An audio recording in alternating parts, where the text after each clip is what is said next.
നമസ്കാരം, മലയാളി വാർത്തയിലേക്ക് സ്വാഗതം. കേരളത്തിലെ വീടുകളിൽ ഇനിയും പെൺകുട്ടികളുടെ നിലവിളികൾ കേൾക്കാം. ഇനിയും ആത്മഹത്യകൾ വർദ്ധിക്കും. ഇനിയും കൊലപാതകങ്ങൾ കൂടും. ഇത് ഇന്നും ഇന്നലെയും നടക്കുന്ന സംഭവങ്ങളല്ല. കാലങ്ങളായിട്ട് വളരെ പ്രതീക്ഷയോട് കൂടിയിട്ട് പുതിയൊരു ജീവിതത്തിലേക്ക് പെൺകുട്ടികൾ കാലെടുത്ത് വയ്ക്കുന്നു. കുറച്ചുകാലം കുഴപ്പമില്ലാതെ പോകുന്നു. അതിനുശേഷം പല പ്രശ്നങ്ങൾ പറഞ്ഞുകൊണ്ട് ഭർത്താവിൻ്റെയും ഭർത്തൃ വീട്ടുകാരുടെയും പീഡനങ്ങൾ ഏറ്റുവാങ്ങി ഒടുവിൽ വീട്ടുകാരെ അറിയിക്കാതെ ഒരുപക്ഷെ മരണം സംഭവിച്ചു കഴിഞ്ഞായിരിക്കും വീട്ടുകാർ തങ്ങളുടെ മക്കൾ ഇത്രയേറെ ദുരന്തം തങ്ങളുടെ ജീവിതത്തിൽ അനുഭവിച്ചിരുന്നു എന്ന് പോലും മനസ്സിലാക്കുന്നത്. ഒടുവിൽ സ്വയം മരിക്കാൻ തീരുമാനിക്കുകയാണ്. ഇപ്പോൾ ഏറ്റവും ഒടുവിലായിട്ട് കഴിഞ്ഞ ദിവസം തൃശ്ശൂർ ജില്ലയിൽ ഒരു പെൺകുട്ടി കൂടി 23 വയസ്സ് മാത്രമാണ് പ്രായം. ഏകദേശം 1 വർഷവും 9 മാസം മാത്രമാണ് വിവാഹം കഴിഞ്ഞ് ആ പെൺകുട്ടിയുടെ കൂടി മരണം റിപ്പോർട്ട് ചെയ്യപ്പെടുകയാണ്. ഇതിനു മുൻപ് നിരവധി കേസുകൾ അതിക്രൂരമായിട്ടുള്ള പീഡനത്തിന് ഇരയായതിൻ്റെ നിരവധി വാർത്തകളും ചിത്രങ്ങളും സഹിതം പങ്കുവെച്ചുകൊണ്ടാണ് പല പെൺമക്കളും ആത്മഹത്യ ചെയ്തത്. ഈ ഒരു നൂറ്റാണ്ടിലും ഇത്തരത്തിലുള്ള ആത്മഹത്യകളുടെ വാർത്തകൾ കുറയുന്നില്ല, കൂടുന്നേയുള്ളൂ.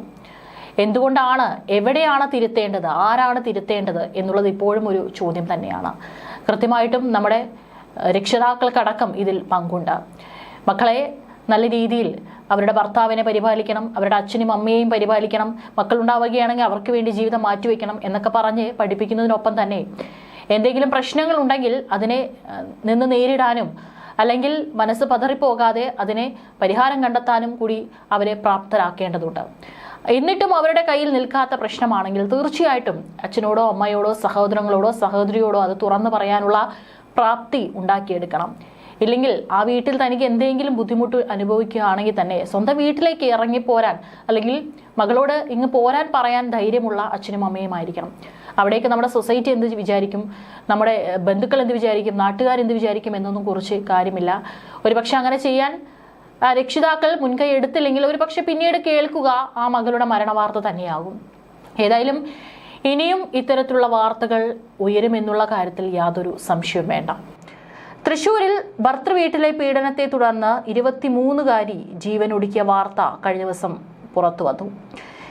ആ ജീവനൊടുക്കുന്നതിന് തൊട്ടു മുൻപ് 23 വയസ്സുകാരി പങ്കുവച്ചിട്ടുള്ള സന്ദേശങ്ങൾ നൊമ്പരമാകുന്നു. അല്പം കണ്ണീരോടെയല്ലാതെ ആ മെസ്സേജുകൾ വായിക്കാനായിട്ട് സാധിക്കില്ല. ഇരിങ്ങാലക്കുടയിലെ ഭർത്തൃ വീട്ടിലാണ് 23 വയസ്സുള്ള യുവതി ജീവനൊടുക്കിയത്. ജൂലൈ 29-നാണ് വീട്ടിലെ മുറിയിൽ ഇവരെ തൂങ്ങി മരിച്ച നിലയിൽ കണ്ടെത്തുന്നത്. സംഭവത്തിൽ ഇരിങ്ങാലക്കുട പോലീസ് ഭർത്താവ് നൌഫലിനെയും അമ്മായിയമ്മ റംലയെയും അറസ്റ്റ് ചെയ്തിട്ടുണ്ട്. ഇരുവരെയും ഇന്നലെ ജുഡീഷ്യൽ കസ്റ്റഡിയിൽ വിട്ടു. തുടർച്ചയായ ഗാർഹിക പീഡനത്തെ തുടർന്നാണ് ആത്മഹത്യയെന്ന് ആരോപിച്ച് യുവതിയുടെ കുടുംബം നൽകിയ പരാതിയെ തുടർന്നാണ് അറസ്റ്റ്. ഭർത്താവും അമ്മായിയമ്മയും ആവർത്തിച്ച് പീഡിപ്പിച്ച സംഭവങ്ങൾ വിവരിക്കുന്ന വാട്സപ്പ് സന്ദേശങ്ങൾ കുടുംബം കൈമാറിയതായും പോലീസ് പറഞ്ഞു.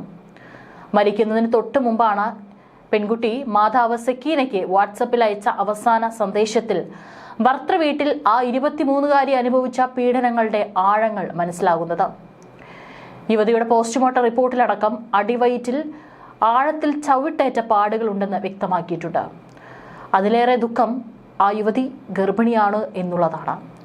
2 ജീവനുകളാണ് ഇവിടെ നഷ്ടമായിരിക്കുന്നത്. മരിക്കുന്നതിന് തൊട്ടു മുൻപ് കുടുംബത്തിന് അയച്ച സന്ദേശം നേരത്തെ പുറത്തു വന്നിരുന്നു. അതിലടക്കം, ഞാൻ ഗർഭിണിയാണ് ഉമ്മ, ഞാൻ മരിക്കാൻ പോവുകയാണ്, ഇല്ലെങ്കിൽ ഇവരെന്നെ കൊല്ലും.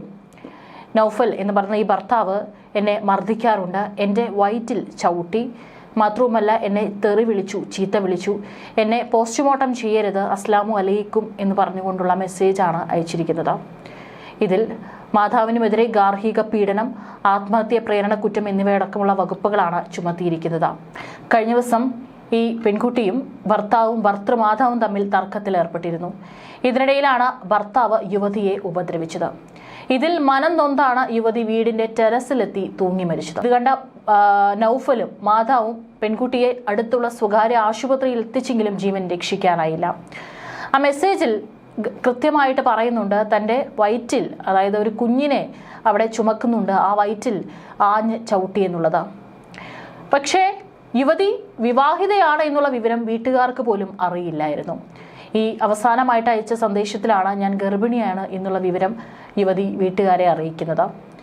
ഏതായാലും അതിനുശേഷം തന്നെ കുടുംബം പോലീസിൽ പരാതി നൽകുകയായിരുന്നു. പോസ്റ്റ്മോർട്ടത്തിന് ശേഷം യുവതിയുടെ മൃതദേഹം ബന്ധുക്കൾക്ക് വിട്ടുകൊടുത്തു. ഭർത്താവിൻ്റെയും അമ്മയുടെയും പീഡനം തന്നെയാണ് മരണത്തിന് കാരണമെന്നുള്ളത് അവസാനമായി മാതാവിന് അയച്ച വാട്സപ്പ് സന്ദേശങ്ങളിൽ വ്യക്തമാണ്. ഒരുപക്ഷെ ഞാൻ ആത്മഹത്യ ചെയ്തില്ലെങ്കിൽ എന്നെ കൊല്ലുമെന്നുള്ള കാര്യം കൂടി പെൺകുട്ടി പറയുന്നുണ്ട്. അതിൽ നിന്ന് തന്നെ വ്യക്തമാണ് അവരൊരു പക്ഷേ അത് ചെയ്യാനുള്ള സാധ്യതയും മുൻപിലുണ്ടായിരുന്നു. കഴുത്തിന് പിടിച്ചുവെന്നും ആരോപിച്ച് തന്നെ ഉപദ്രവിച്ചെന്നും ഗർഭിണിയാണെന്ന് അറിഞ്ഞിട്ടും വയറ്റിൽ ചവിട്ടിയെന്നും തൻ്റെ ഉമ്മയ്ക്ക് അയച്ച സന്ദേശത്തിൽ പറയുന്നുണ്ട്. പോസ്റ്റ്മോർട്ടം ചെയ്യരുതെന്നും പറയുന്നുണ്ട്. രാവിലെ 6:49 അയച്ച വാട്സപ്പ് മെസ്സേജാണ് ഇത്. രാവിലെ 7 മണിക്കാണ് അവസാനമായിട്ട് പെൺകുട്ടിയെ ഓൺലൈനിൽ കണ്ടത്. പക്ഷേ ആ ഉമ്മ മെസ്സേജ് ആർക്കാണ് അയച്ച ആ ഉമ്മ ആ മെസ്സേജ് കാണാൻ അല്പം വൈകിപ്പോയി. അതും കഴിഞ്ഞ് കുറച്ച് 1 മണിക്കൂറോളം കഴിഞ്ഞിട്ടാണ് ആ ഉമ്മ ആ മെസ്സേജ് കാണുന്നത്. യുവതി രണ്ടാമത് ഗർഭിണിയാണെന്ന് അറിഞ്ഞത് ഈ മെസ്സേജിലൂടെയാണ്.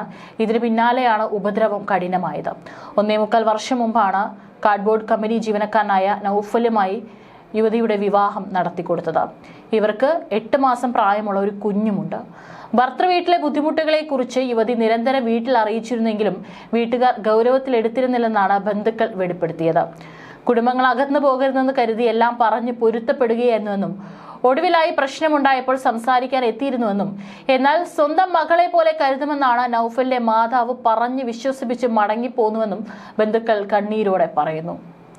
ചൊവ്വാഴ്ച രാവിലെ 6:49 അയച്ച സന്ദേശങ്ങൾ കാണാൻ 1 മണിക്കൂറോളം വൈകിപ്പോയെന്ന് പറയുമ്പോൾ യുവതിയുടെ പിതാവ് അബ്ദുൾ റഷീദിന്റെ കണ്ണുകൾ നിറഞ്ഞൊഴുകി.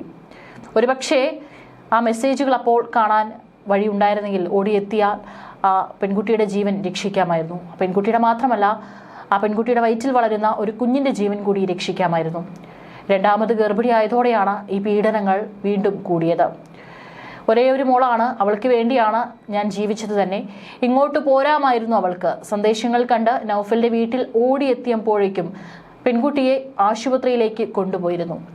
ആരുടെയോ കയ്യിൽ ഒന്നും അറിയാതെ ഉറങ്ങുന്ന കൊച്ചുമോനെയും വാരിയെടുത്ത് ആശുപത്രിയിൽ എത്തിയപ്പോൾ മകൾ പോയെന്ന് ഡോക്ടർ വിളിച്ചു പറഞ്ഞു. അവളുടെ മുഖമൊന്ന് കാണാൻ പോലുള്ള മനോധൈര്യം തനിക്കുണ്ടായില്ലെന്നാണ് കരച്ചിലമർത്തി അബ്ദുൾ റഷീദ് പറയുന്നത്. 10 മാസം പ്രായമായ കൊച്ചുമകൻ മുഹമ്മദ് സയാനെ മാറോട് ചേർത്ത് പിടിച്ച് മരവിച്ചിരിപ്പാണ് മാതാവ് സക്കീന. ഉത്സവപ്പറമ്പിൽ മധുരപലഹാരങ്ങൾ വിറ്റ് സ്വരുകൂട്ടിയ പണം പോരാതെ വന്നപ്പോൾ ആകെയുണ്ടായിരുന്ന 5 സെന്റും കൊച്ചു വീടും വിറ്റാണ് മകളെ വിവാഹം ചെയ്തയച്ചത്. വിവാഹ പിറ്റേന്ന് തന്നെ ഭർത്തൃമാതാവ് വാങ്ങി സൂക്ഷിച്ച സ്വർണം പിന്നെ വീട്ടുകാർ കണ്ടിട്ടില്ല. വിവാഹത്തിന് മുൻപ് കൊടുങ്ങല്ലൂരിലെ പ്രമുഖ സ്വകാര്യ ആശുപത്രിയിലെ ഫാർമസിസ്റ്റായിരുന്നു 23 വയസ്സുള്ള യുവതി. എന്നാൽ പിന്നീട് ഭർത്താവായിട്ടുള്ള നൗഫൽ ജോലിക്ക് പോകാൻ അനുവദിച്ചില്ല. ഒറ്റയ്ക്ക് സ്വന്തം വീട്ടിൽ വരാൻ പോലും പറ്റിയിരുന്നില്ല. മകൾക്ക് ബുദ്ധിമുട്ടൊന്നും ഉണ്ടാകരുതെന്ന് കരുതി ഒരു ചാക്ക് അരി, 20 കിലോ പഞ്ചസാര എന്നിങ്ങനെ ഉപ്പ് തൊട്ട് കർപ്പൂരം വരെയുള്ള സാധനങ്ങൾ 3 മാസം കൂടുമ്പോൾ അബ്ദുൾ റഷീദ് നൗഫലിന്റെ വീട്ടിലെത്തിച്ചിരുന്നു. അതായത് യാതൊരു തരത്തിലുള്ള ബുദ്ധിമുട്ടുകളും തൻ്റെ മകളെ കെട്ടിച്ചയച്ച വീട്ടിൽ സംഭവിക്കരുതെന്ന് കരുതിയാണ് ആ പിതാവ് കഷ്ടപ്പെട്ട് അധ്വാനിച്ചിട്ടുള്ള പണം കൊണ്ട് കുറേ സാധനങ്ങളൊക്കെ വാങ്ങി ആ മകളുടെ വീട്ടിലെത്തുമായിരുന്നു. സഹോദരൻ്റെ വീട്ടിലായിരുന്നു നൗഫലും കുടുംബവും താമസിച്ചിരുന്നത്. കഴിഞ്ഞ മാസമാണ് അവർ തറവാട്ട് വീട്ടിലേക്ക് മടങ്ങിയത്. അന്ന് വീട്ടിലേക്ക് ആവശ്യമായ ഫർണിച്ചറും ഇലക്ട്രോണിക് സാധനങ്ങളടക്കം എല്ലാം വാങ്ങി നൽകി. ഞാൻ പണക്കാരനായതുകൊണ്ടല്ല, ലക്ഷങ്ങൾ കടമുണ്ട്, വാടക വീട്ടിലാണ് താമസം, എന്നാലും മോളുടെ കണ്ണ് നിറയരുത് എന്നായിരുന്നു ആ പിതാവിൻ്റെ വാക്കുകൾ. ഇപ്പോഴും പറയാൻ മുഴുവിപ്പിക്കാനാകാതെ ആ പിതാവ് വിങ്ങിപ്പൊട്ടുകയാണ്.